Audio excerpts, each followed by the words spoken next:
Now let's talk about communicative language of the cinema. The question of whether cinema actually possesses a language of its own could be phrased as follows. Is cinema a communicative system? The answer to this question is in fact obvious. Director, cast, scriptwriters, as well as other people working on a film clearly aim at communicating something to the audience. Film is a form of message to the viewers. However, in order to understand the message, we need to understand the language. Act of communication is the basis of any narration. Classic model of communication was presented by Roman Jakobson in 1964.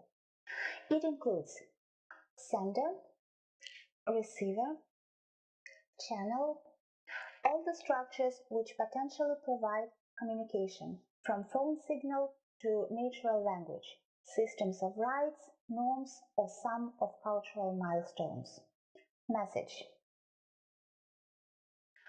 Speaking of language of cinema and film as an act of communication could be represented as director, creative idea, and viewer.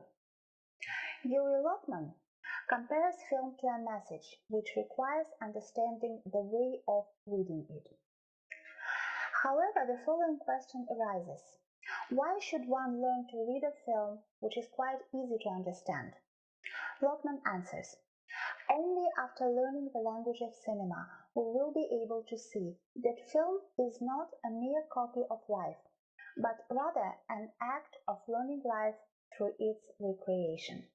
A film, therefore, is a specific means of learning which consists of certain cinema codes like frame, montage, angle, lighting, plan, plot, chronotope, and other elements. Each code is an element of film text through which the authors pass their messages to viewers. It is important to emphasize Lokman's central idea. If word is the main unit of meaning in written texts, then the main unit of meaning in film texts is frame.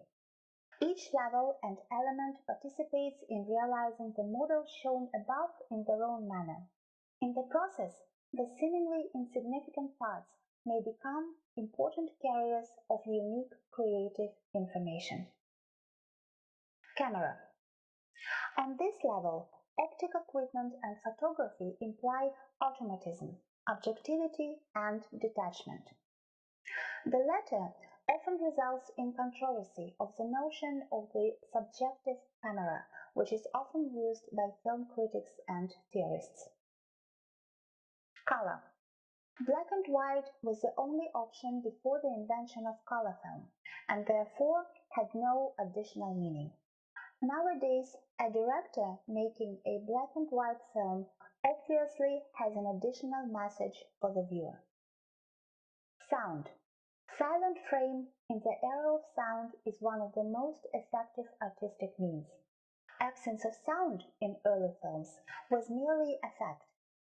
In contrast, sudden switch from sound to silence may produce the most dramatic effect on the modern viewer, creating the atmosphere of threat or growing suspense.